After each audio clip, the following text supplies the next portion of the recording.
Thank you so much, Nandan, Thank you for joining me this morning. Every time I've come back to India, the thing that grabs you is the entrepreneurial spirit of the place, and you and I had a chance to meet. In fact, a whole bunch of startups doing really exciting work.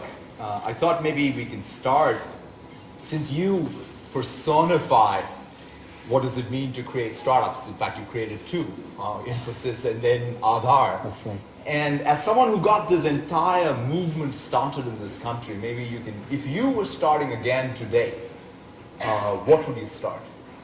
Well, I think I'm very excited by what's happening. I wish I was 30 years younger and could do another startup the way I would have. But I think, I think when I see the power of all the infrastructure which is created and the kind of stuff you guys have built on the cloud or using AI, the fact that everyone will have a mobile phone in their hands, you can really now think of India scale applications which can actually move the needle. It could be in credit, it could be in banking, it could be in healthcare, it could be in education. But I think there's a kind of power and capability which has come now which was never there before. So I think it will be something of that type, which really, one thing I learned from the other experience is that you can either choose to do something which has a lot of impact on 15 million people, or do a little bit but impacts a billion people, and that actually has overall much bigger impact because everybody gets affected. So something of that type.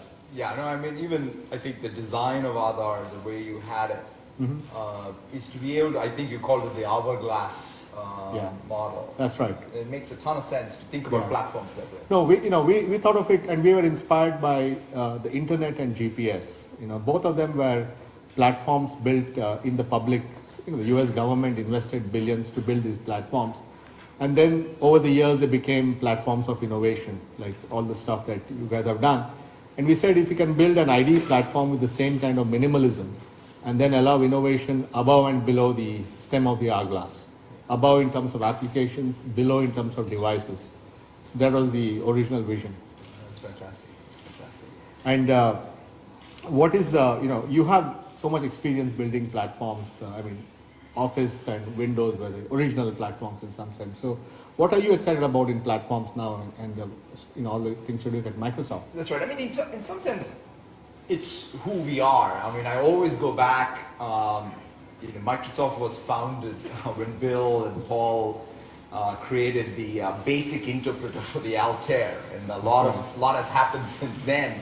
But we fundamentally think of ourselves as a tools and a platform company.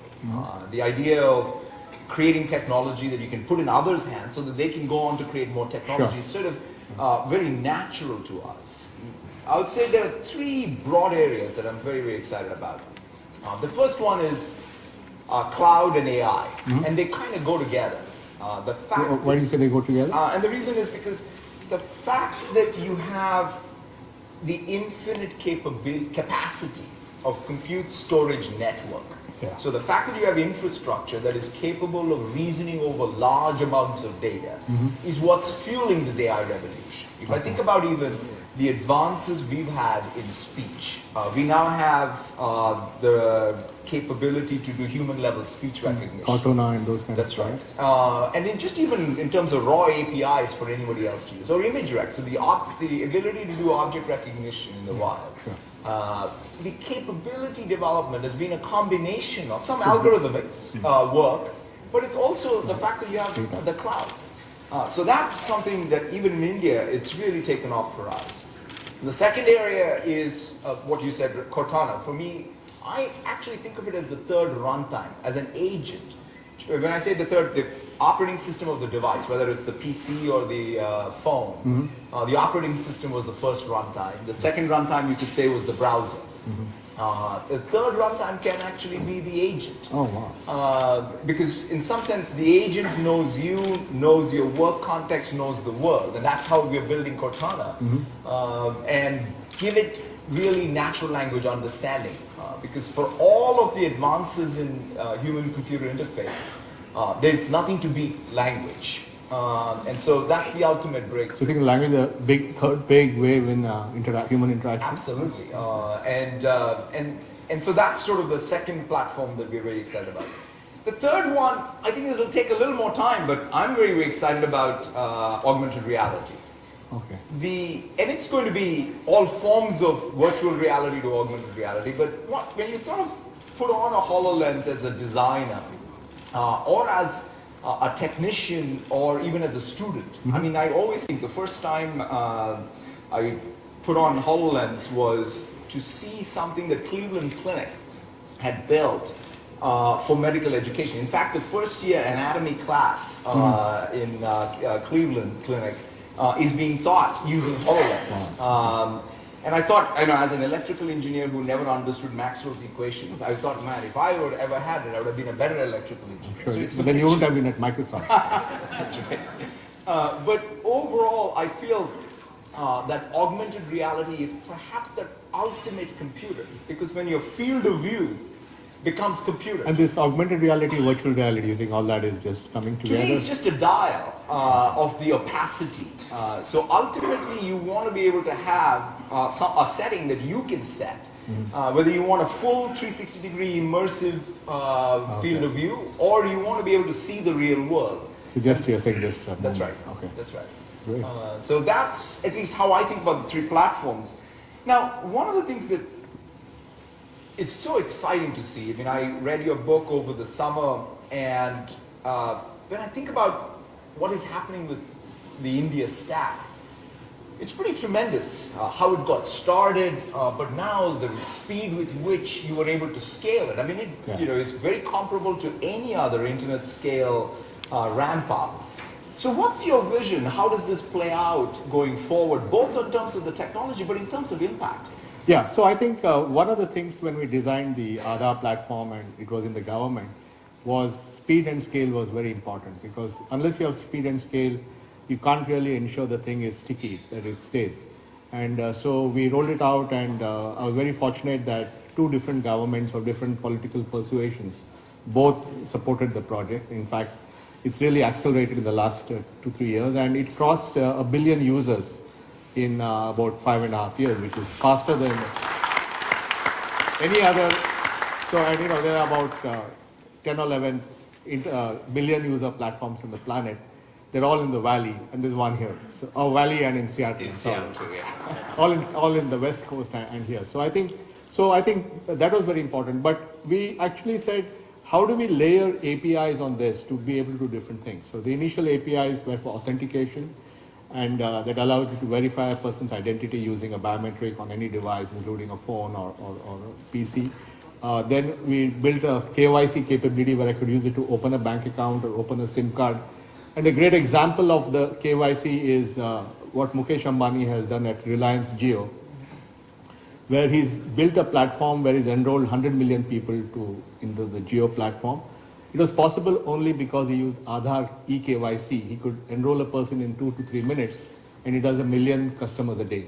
So it's not just about, it's about the fact that it's actually a source of competitive advantage, that your customer acquisition can be speeded up.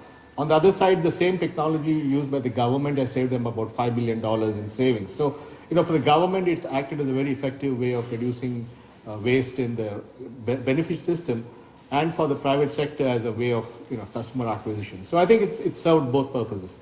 And then we also designed it to be electronic signatures. I can use an Aadhaar number to sign a document. So I do a loan application on my phone, I can just sign it with Aadhaar, it becomes digitally signed, it's non-repudiable, so you can make the whole thing paperless. And then on top of that, the government is launching something called the digital locker, which allows you to store all these documents encrypted and on the cloud somewhere, on the Azure cloud. Right. And we think that this will be applied to sectors. So all the financial guys will put financial documents on the cloud, all the healthcare guys will put healthcare records. So over the next 4-5 years, we see all that happening. And then the other big thing which we worked on was building the unified payment interface, which is the world's first interoperable mobile-to-mobile payment network in any country. And on top of that, the Prime Minister launched the BHIM application, which has already had 15 million downloads. So there's lots of stuff happening there. And then the last piece of that puzzle, in some sense, is electronic consent. We are saying that we feel that India is going to be data rich before they're economically rich, or Indians are going to be, because the moment somebody has a phone or a smartphone, there's so much digital trails coming, right? And if a person who is data rich can then leverage his data to improve his life. That's where the game is. So if data can be a source of individual empowerment for every individual, but for that you need to build an architecture where billion people can access their own data with consent and use it for getting a loan or getting better education or getting a job. So we really see this as a transformational thing which over the next decade will massively penetrate, because our fundamental belief is that if all these technologies can be used for empowerment, then they will become, I think, more acceptable. I think one of the challenges we have today in the West is the fear that all this AI and all this is going to knock out jobs. And I think that a lot of the pushback is that. But if on the other hand, we use this stuff to make people's lives better, then it will become acceptable. No, absolutely. I mean, I think that vision of recognizing that data is the new natural resource, but instead of thinking of it as unevenly spread, exactly, to empower every citizen of India, and then to have the stack, the architecture of it, as I sort of I reflect on it, to have that presence-less, cashless, paperless vision on which an entire ecosystem can be built. It's just super, super rich and very, very exciting. So I know that you're a big believer in platforms and collaboration, and so when you think about all the platforms you have at Microsoft, how do you see using the India stack, or how do you see combining the power of both?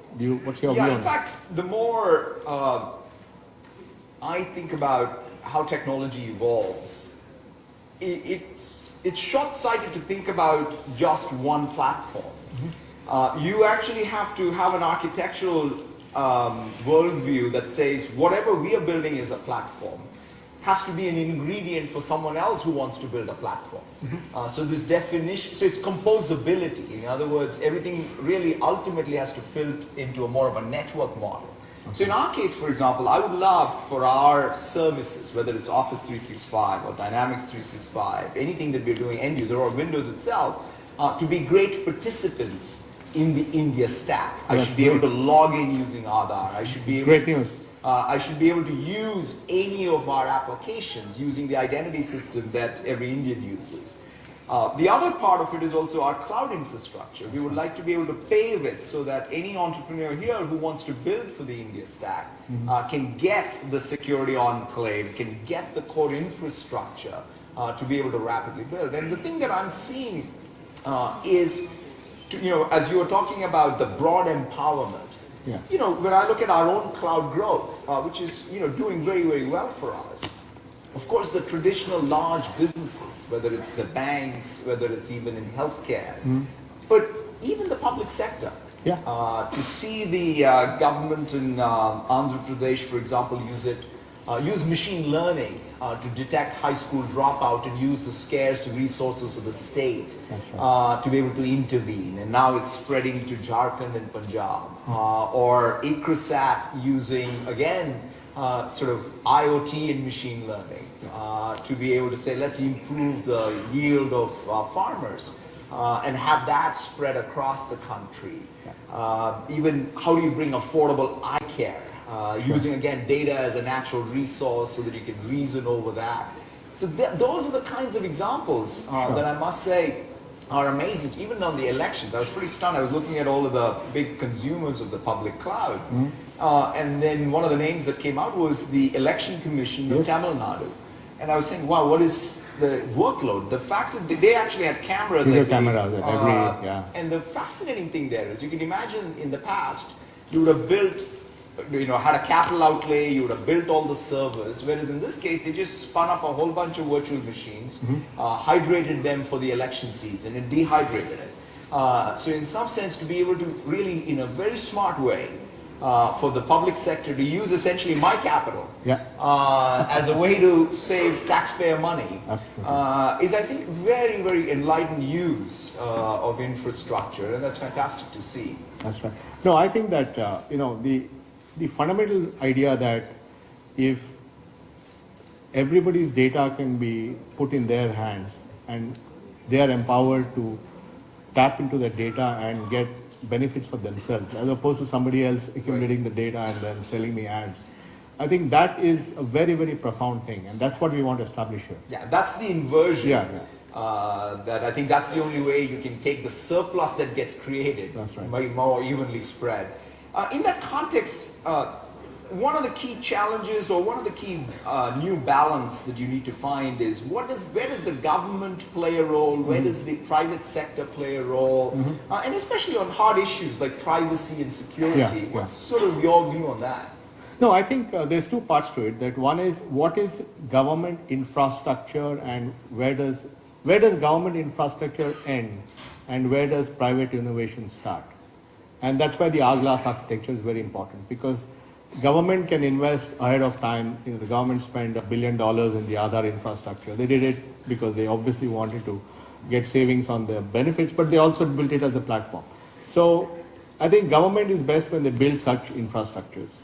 And they obviously have to follow the highest standards of security and so on, because so that's very important. And I think on the privacy thing also, it's a very important issue. And what's happening in India is that the Aadhaar bill has now been passed.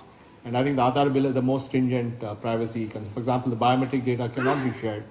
And there are a lot of rules and do's and how it can be done. So I think government laying down the technology infrastructure, the highways, the digital highways, and also providing the security and privacy framework is very important. And then you need to create a level playing field where private enterprise can engage with this infrastructure and create innovation. And that's what we have done. We have created, in every one of the infrastructures that have been enabled in India Stack, they can be multiple companies can sign up. So it's really, absolutely, and it can be a small startup or it can be, you know, Mukesh Ambani, it doesn't matter. So I think the fact that it's designed for a level playing field is very, very important. So I think government policy, government investment in infrastructure, government focus on security and privacy are very, very important. But we must also recognize that ultimately we have to unbundle the innovation of million entrepreneurs. Yeah, no, I thought when I was reading up and learning about the India Stack, there were two very fascinating things that stood out for me, which is that art form of knowing where government needs to participate and where do markets work. Sure. In some sense, you got it more right. It helps if you're done both sides. That's right. That's right. But the other one is even the protocol design of eKYC in a privacy protecting way was brilliantly done. Yeah. Data is only shared with the consent of the user. So user is giving informed consent, and data is encrypted at source and digitally signed and sent. So everything is non-repudiable. Everything is all that, using all the good stuff that you guys have built for that purpose. But I think minimalism is a very difficult choice. I think private companies can't do minimalism because ultimately they have to make money. So they have to add one more layer to make money from that layer and so on. So that's how it works. And that's that laddering of things. And governments, what happens is the tendency is to build a solution. Because you're trying to solve a problem, so build a solution. But solutions become hard-coded. They start aging quickly. And therefore, thinking of your role as not to build solutions, but to build infrastructure and minimalism is actually a very difficult discipline.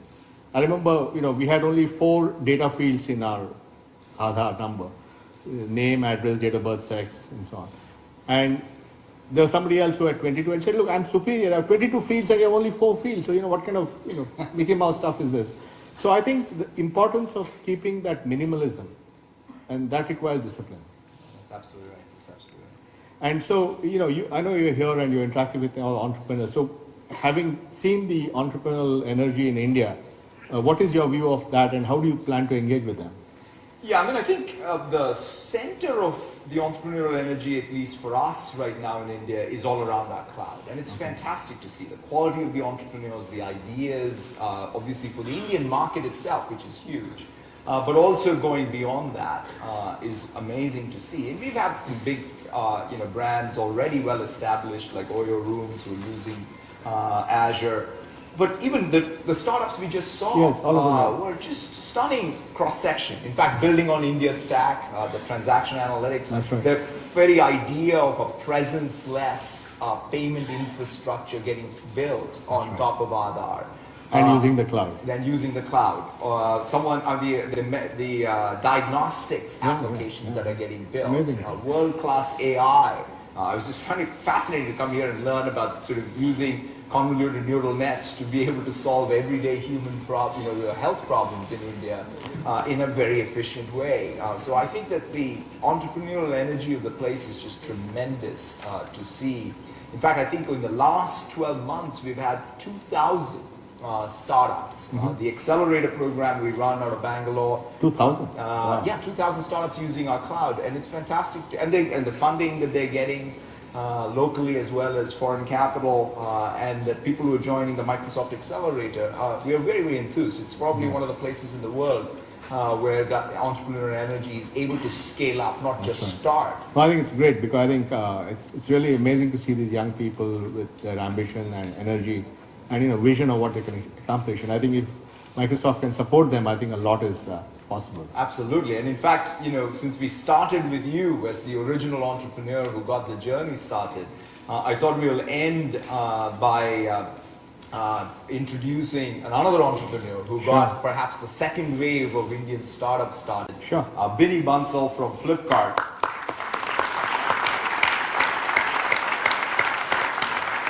Hey, Binny, good to see you. And in fact, Binny and I have an exciting announcement to make, which is that we are launching our strategic partnership together. I've always been an admirer of what Flipkart has done in not only starting e-commerce, but now in payments and logistics, and really getting India on the map of even this cloud native entrepreneurs and applications. And today, I'm pleased to announce that Flipkart has chosen Microsoft Azure as their exclusive public cloud going forward.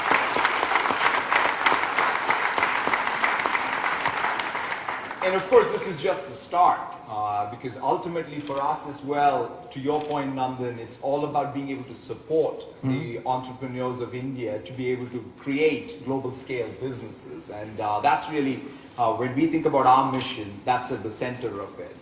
Maybe, Binny, you can share a little bit of your own vision for how you see your innovation agenda, how technology obviously plays a role, but also the impact you see having going forward. Yeah, so it's been a great journey over the last 10 years. It's the 10th year of Flipkart, and we have taken e-commerce to like the first 50 million customers in the country, right? And as I think about the next 10 years, the question is how do we take this, how do we take e-commerce to 500 million people, to 500 million people, right? How do you scale this number 10x over the next 10 years? And we are really delighted to partner with Microsoft at this exciting phase as we take e-commerce really deeper and deeper into the country. And I think, I believe that with our sort of combined strengths of understanding the Indian markets, right, Flipkart's strength of e-commerce and a combined strength of technology on the Flipkart side and AI and the platform technology on the Microsoft side, I think we can really, really improve the customer experience and scale e-commerce in a tremendous way. I think, and probably after that, in the next 10 years after that, get it to 1 billion people and get into London's league eventually. The vision at Flipkart, has always been about transforming commerce through technology. In fact, all of our innovation is centered around the question of how do we use technology to basically make quality products, affordable quality products available to customers across all corners of the country, right? And I believe technology is really the best option for creating meaningful change in people's lives and in businesses as well. Technology is really, really a great leveler, I believe, and can and is basically removing inequalities in society. So today, somebody sitting in the remote part of India with access to internet has a great selection of products, lakhs of products available to herself, and which is probably the same experience available to somebody sitting in the penthouse in New York. Right? That was not possible 10 years back. Just imagine how lives have changed in just the last 10 years. Now the question is, how can we really use Microsoft's AI and ML technologies to drive this experience, a much richer experience for this customer? So let's say, the customer bought in her lifetime the first pair of branded shoes from us. She had a wide variety of options to choose from. But in the future, can we actually recommend the right products to this customer based on the shopping history, based on this particular order, right? So that's one. I think there are other very interesting applications in other areas as well. So take fashion, for example, right? Fashion in India is a huge market. It's going to be like $100 billion market, and Myntra is at the sort of forefront of innovating on fashion. And at Myntra, we have developed this one brand, very few people know about it, called Moda Rapido. And the brand is run by a product manager and a bunch of engineers. It does not have a brand manager or a bunch of fashion designers. It's only run by a product manager and a bunch of engineers. And it looks at data, trends, what people are looking at, what people are buying, and creates designs based on that. And it's doing really, really well. It started 2 years back, and it's scaling really well.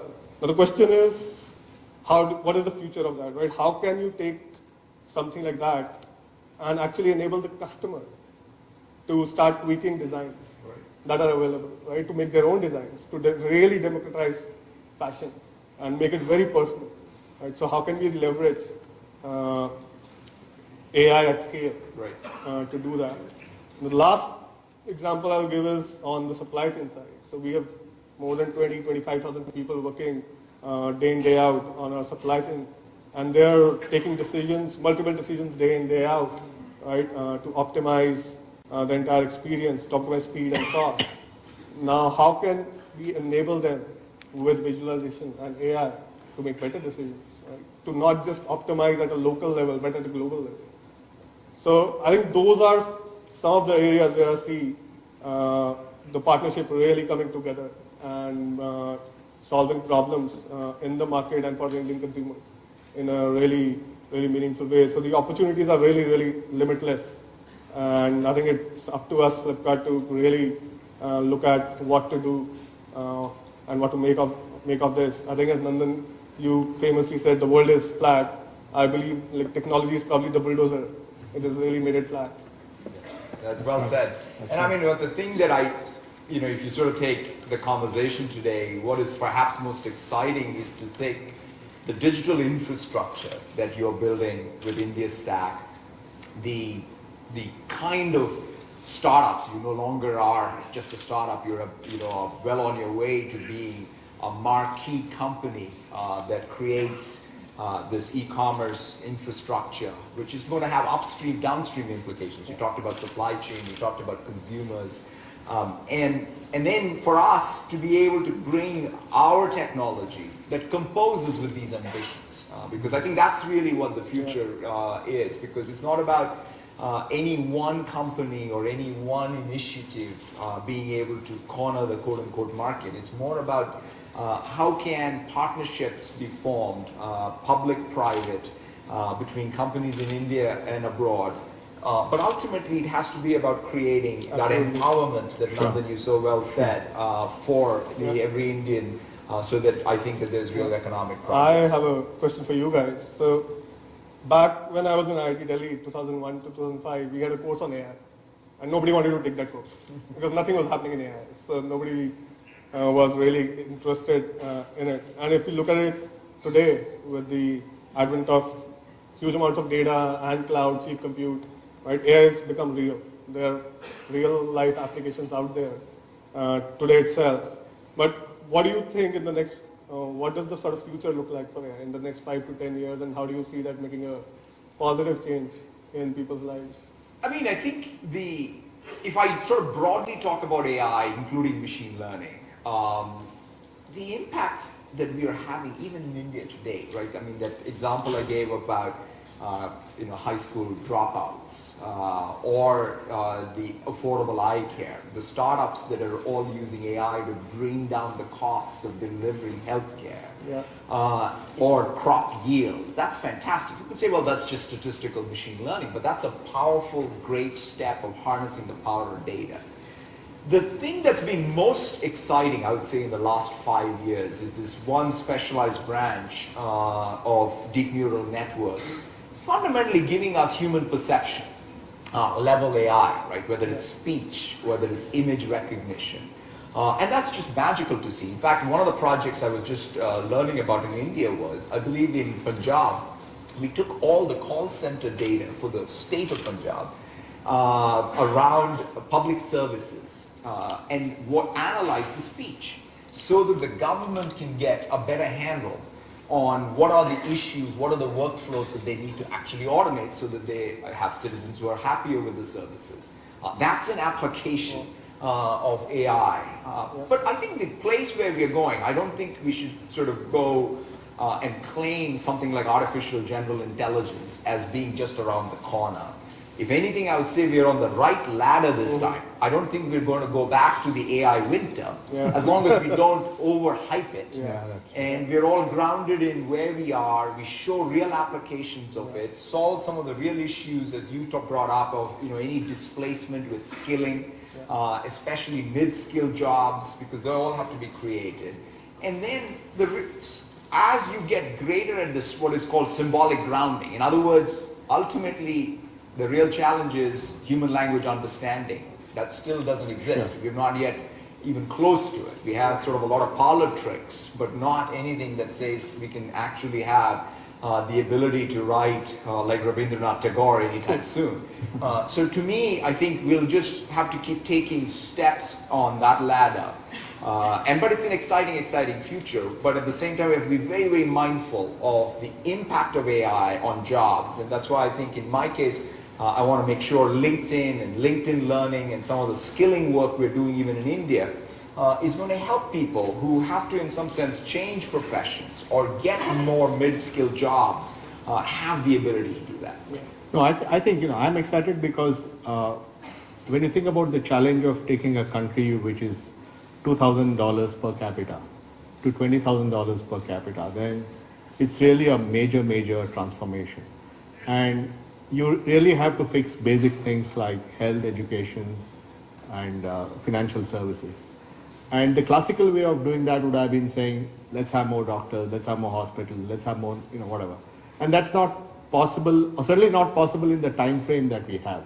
Like, if you have to get everyone educated, you can't, and if it takes 25 years to do it, then they're already adults, so you can't, so there's a time thing.